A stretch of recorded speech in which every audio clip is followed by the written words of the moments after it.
सूरदास ने लिखा है और ये हाई स्कूल के एग्जाम में कई बार रिपीट हुआ है, इसलिए आप लोग बिल्कुल इसको बहुत ध्यान से पढ़ेंगे। लास्ट में हम आपको इससे रिलेटेड जो क्वेश्चन हो सकते हैं सारे बताएंगे। कहते हैं इसमें सूरदास जी ने गोपियों का एक मुरली के प्रति जो द्वेष था, मुरली के प्रति जो उनकी जलन थी, उसका वर्णन किया है। तो इस पद में देखिए, थोड़ा सा पढ़ते हैं कि सखीरी मुरली लीजे चोरी, सखीरी मुरली लीजे चोरी, जिन गोपाल की न बस अपने प्रीति समन की तोरी, छिनिक घर भीतर निशिवासर धरत न कबहू छोरी, धरत न कबहू छोरी, सखीरी मुरली लीजे चोरी। आगे कहते हैं कि कबहू कर कबहू अधरन कटि कबहू अखों सत जोरी, ना जानो कछु मेरी मोहिनी राखे अंग अंग घोरी, सूरदास प्रभु को मन सजनी बंधो राग की डोरी। प्रस्तुत पद में ये सूरदास जी के द्वारा लिखा गया गेय पद है। अगर छंद की बात करें हम तो ये गेय पद है, और इसमें संदर्भ आप किस प्रकार से लिखेंगे कि प्रस्तुत पद्यांश हमारे पाठ्य पुस्तक हिंदी काव्य के पद शीर्षक से संकलित है, जिसके रचयिता सूरदास जी हैं। इसमें कहते क्या है, देखिए मैंने बताया इसमें गोपियां मुरली के प्रति अपनी जलन को प्रदर्शित करती हैं, जो उनकी ईर्ष्या है। तो एक गोपी दूसरी गोपी से कहती है कि हे सखी, इस मुरली को चुरा लीजिए।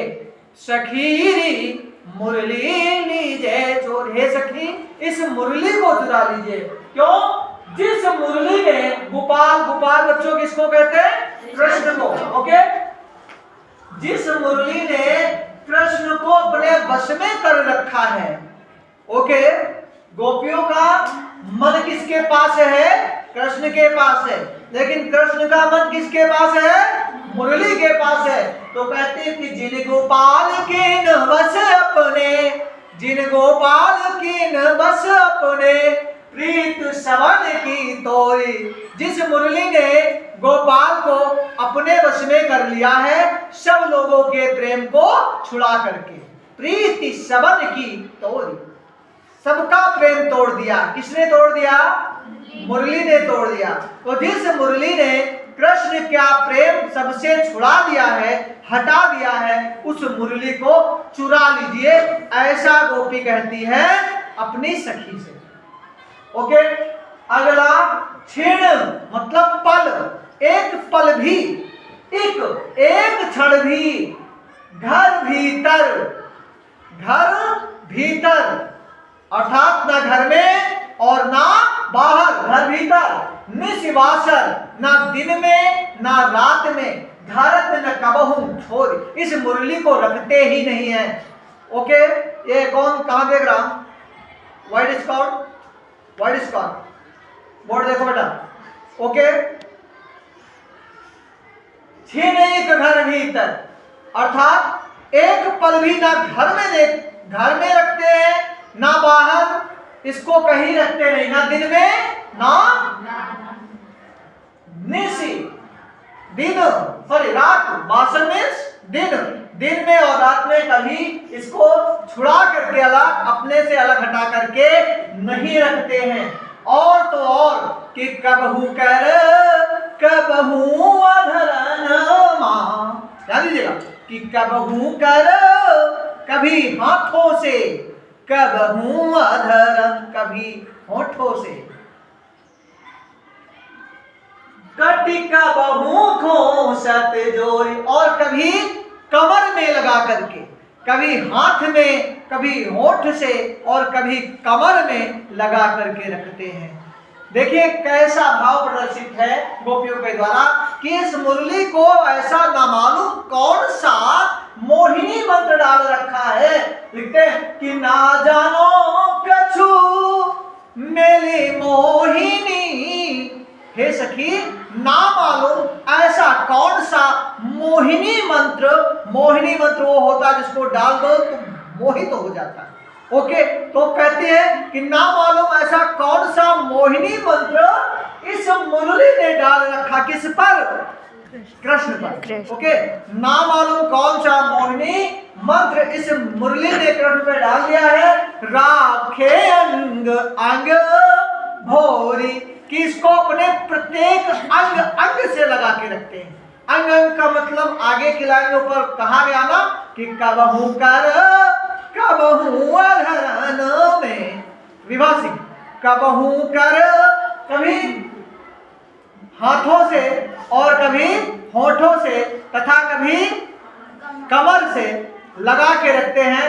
अर्थात ऐसा नामालूम कौन सा मोहिनी मंत्र डाल रखा है कि ये इस मुरली को अपने प्रत्येक अंग से लगा कर रखते हैं। लेकिन सूरदास जी क्या कहते हैं बच्चों? सूरदास जी कहते हैं कि हे सखियों, सजनी का अर्थ होगा बेटा सखियों, क्या होगा?